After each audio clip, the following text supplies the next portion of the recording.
Joining us now is former RNC National spokeswoman Elizabeth Pipko. Elizabeth, thank you for joining us. Can I get your reaction to the spotlight that's being placed on Nancy Pelosi at the moment, and the president just continues to accuse her of insider trading? I mean, it's comical because this has been going on for so long, right? If anyone's kind of in tune with that internet culture, people have been accusing her of this for quite some time. They've been following the story for quite some time, and she's been dodging it for quite some time. So I think it's comical that it's still coming up, comical that she hasn't found a way to respond to it either. It shows how not relatable she truly is, and how I think most of us could realize when it's time to kind of bow out of whatever we're doing. She is the definition of why we need term limits. And I think even she might agree with that, because she seems to not really belong anywhere anymore. And I think she knows that even people in her own party kind of want her to step aside because it's not working for them anymore. I enjoy watching her dodge those questions every time. She doesn't get any better at it. Now, over the weekend, US President Donald Trump brokered another historic peace deal, this time between Armenia and Azerbaijan after nearly 4 decades of conflicts between the two countries. It was resolved with a peace declaration at the White House. Here's the president.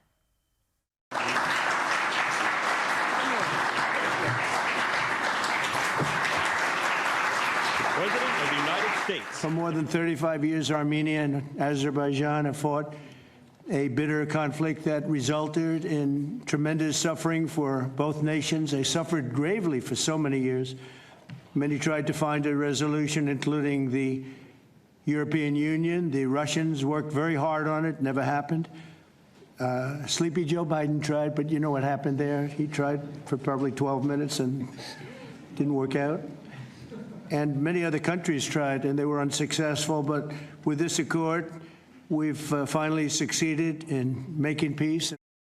I love how he notes that it didn't work out when Sleepy Joe Biden tried. But Elizabeth, Trump has ended conflicts now between Thailand and Cambodia, Israel and Iran, India and Pakistan, and there are calls for him to win the Nobel Peace Prize.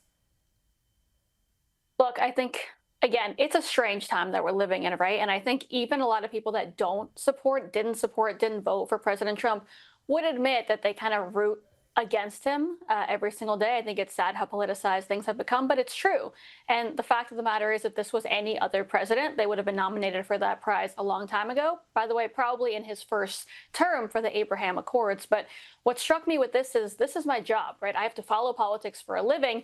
And I even found out about this peace deal later than it actually happened. And the average person that I spoke to had no idea, because the media didn't want to cover it, because it looks like another win for President Trump and for the world. And it's sad that we've become so politicized we can't even share in these victories. And the fact that these two nations, like you said, it's been going on for so long, and now there's going to be peace. People are celebrating it, and we can't in America, because that would be a win for President Trump. Well said. Now, Donald Trump has announced a sweeping crime crackdown in DC, placing the city's police department under federal control and deploying the National Guard to patrol the streets. Now, Trump says he's going to clean it up real quick, like we did on the southern border with illegal immigration. And the homicide rate in DC is among the highest in major US cities. But of course, the Democrats and the mainstream media are in meltdown over Trump's move today. Hillary Clinton claimed that it was unhinged.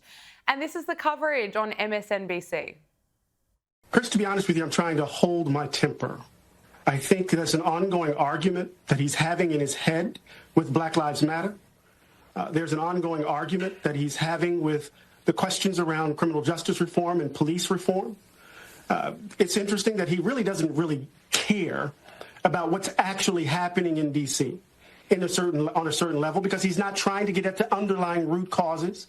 He's not looking at examples of how to address rising crime rates that doesn't require a form of policing that leads to increased incarcerality and the like. Let's look at what's going on in Baltimore. Let's look at what's happening actually in places like Baltimore and Chicago, right? So part of what we have to do is to understand. And Oakland. We have to understand this, Chris, within the context of Donald Trump's racial politics and within the context of his effort to get Epstein off the front pages. Elizabeth, I want to get your thoughts on Trump's decision and also that analysis on MSNBC that this is actually part of Trump's racial politics. I mean, look, the mental gymnastics that it takes, right, to convince yourself that President Trump trying to make a city that he's obviously personally impacted by, to make a city safer and cleaner and better for the people that he works with every single day, for many that he personally knows that have been impacted by that rise in crime. The fact that that could be turned into something bad and twisted in that way just proves how much people hate him more than they love our country. It's a sad reality. And I also don't understand the innuendo that he's being racist. I think it's actually kind of the other way. They're being racist by assuming that when he says he wants to fix violent crime, that means something against any other race. All it means is that crime is out of control. And if parents are scared to walk with their children in the streets, something has to be done. And who is better to fix something in the president of the United States? You're absolutely right. US Senator Bernie Sanders is on his fighting oligarchy tour across American states. He believes that people are frustrated with the current political system. And let's just look at some of his best moments. How can I get by on one house? I need 5 houses. I own 3 residences. Yeah, I do. I need jet planes to take me all over the world. Think I'm going to be sitting on a waiting line at United? That's the only way you can get around. No apologies for that. Sorry, the American people. We've got the money. We've got the power. Guess what? I'm a United States Senator. Earlier in the year, it was revealed he spent more than $200,000 on private jets during the first quarter of 2025. Let's take a look. You know, Alyssa Slotkin, senator from Michigan, she said you shouldn't be using oligarch. It's over people's head. You've gotten criticized from other people. Free Beacon says Bernie Sanders spent $221,000 on private jets fighting the oligarchy tour, paid for by friends of Bernie Sanders. That you've spent millions of dollars in campaign funds on private jet travel over the years. How do you push back on both of those things? When's the last time you saw Donald Trump during a campaign mode at National Airport? No, it doesn't. But he's also not fighting the oligarchy. No. You run a campaign and you do 3 or 4 or 5 rallies in a week. The only way you can get around to talk to 30,000 people. Think I'm going to be sitting on a waiting line at United waiting, 30,000 people are waiting? That's the only way you can get around. No apologies for that. That's what campaign travel is about. We've done it in the past. We're going to do it in the future. His tour is about fighting oligarchy, but of course scoffs at the idea of not flying private. But it's interesting, Bernie Sanders called out former Vice President Kamala Harris and slammed her failed election campaign, saying that she had too many billionaires telling her not to speak up for the working class. Look at this. One of the reasons, in my view, that Kamala Harris lost this election is she had too many billionaires telling her not to speak up for the working class of this country. He then doubled down on this claim during an interview on CNN. And before I get to more of CNN's coverage on this, Elizabeth, can I get your reaction to Bernie Sanders fighting for oligarchy tour and, of course, his criticism of Kamala Harris? Yeah, so a few things. First of all, I think it's laughable that he's criticizing Kamala Harris and her campaign, which, yes, was a joke. But I believe Bernie Sanders also ran for president a few times and didn't end up doing too well. So I don't know if he has any right to criticize anyone else, especially in his failing party that wants to point the finger at everyone but themselves. Now, on the plane thing, I'm actually personally offended. I was on the campaign trail last year. We weren't always on President Trump's plane, which, by the way, unlike Bernie, he bought himself. Everyone should be aware of that. But we weren't always on his plane. We were very often on commercial flights, very often more than 2 or 3 in one day. Nobody was sleeping. The last, I think, few months of the campaign, I was in a different state every day. And I've seen people that I campaigned with, people like Lara Trump, by the way, who everyone can talk about as much as they want. But I have seen Lara Trump, that woman, my friend, who was on a Delta flight, a United flight, a Spirit flight, in a middle seat very often, trying to hit every single state that she could during the last few months of the campaign. So there's absolutely no excuse for anything that he's claiming, and no excuse for this behavior, by the way, which is so not relatable, especially for the message that he claims to believe in. Absolutely. Well, let's look at how CNN covered this tour. CNN's Dana Bash sat down with Bernie Sanders for an interview where she complimented him so much he was almost blushing and he was giggling, and she compared him to the Pope. Look at this. Something that I'm sure you have seen, a Gallup poll. Did you see this Gallup poll? Yeah. And what the Gallup poll found was that you are one of the most widely admired Americans, and I believe you're only second to the Pope. You want me to declare my candidacy for Pope? I don't think that you're eligible for a lot of reasons. Then I won't do that. I watched you tonight. I've watched you for a very, very long time. You're obviously still full of vigor and intensity for the things that you're passionate about and have been for decades. Is there another presidential run in you? Oh, God. Let's not worry about that. I am going to be 84 years of age next month, as a matter of fact. Oh, it's just embarrassing. Elizabeth, what did you make of this? I mean, it's classic Democrat behavior, right? When has Donald Trump ever sat and been fawned over like this? Not to mention, I've seen a lot of polling showing Donald Trump being extremely popular. Nobody ever talks about it like this. In fact, they actually laugh at it and try to mock his supporters, which is the reason they continue to lose. But again, Bernie Sanders ran for president and it didn't work. So he's obviously not that popular with the people of this country. And that's, I think, what should matter to him. JD Vance has declared that a lot of people are about to get indicted over Russiagate. He believes that the recent disclosures from the Director of National Intelligence, Tulsi Gabbard, is evidence of a gross violation of the law. This, of course, comes after Tulsi Gabbard alleged that documents show the Obama administration promoted a contrived narrative that Russia interfered in the 2016 election. Here's JD Vance. You don't just indict people to indict people. You indict people because they broke the law. But if you look at what Tulsi and Kash Patel have revealed in the last couple of weeks, I don't know how anybody can look at that and say that there wasn't aggressive violations of the law. The Vice President was pretty clear there. What can we expect?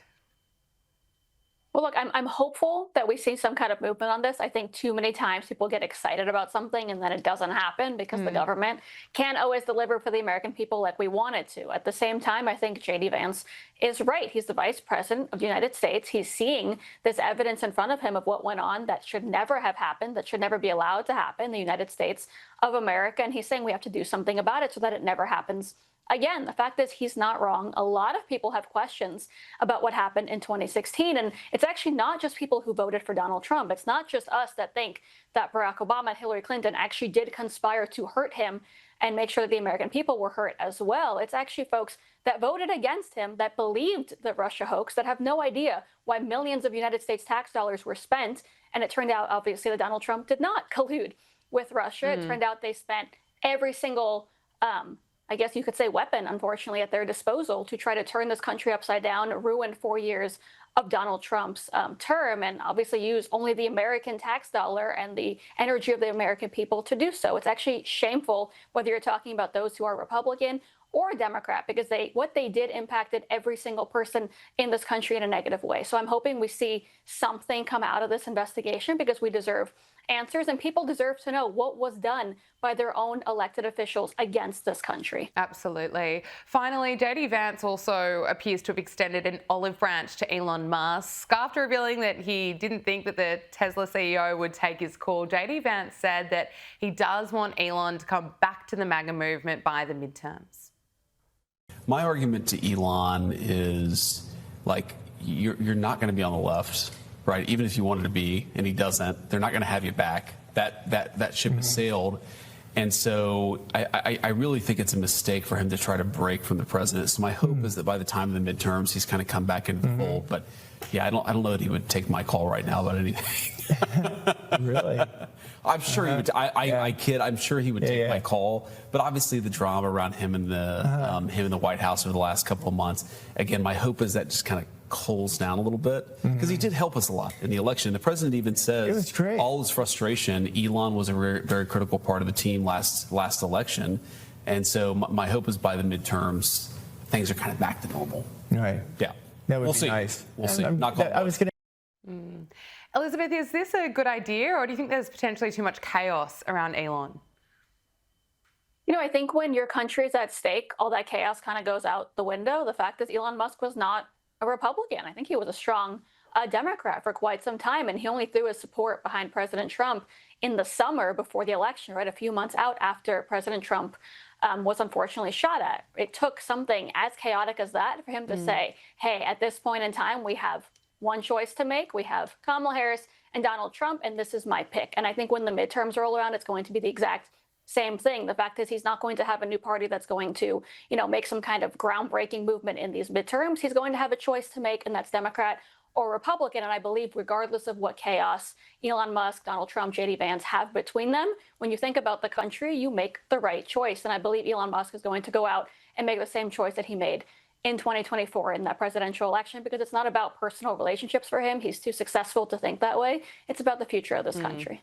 Elizabeth Pipko, thanks so much for your time. Great to talk to you. Thank you.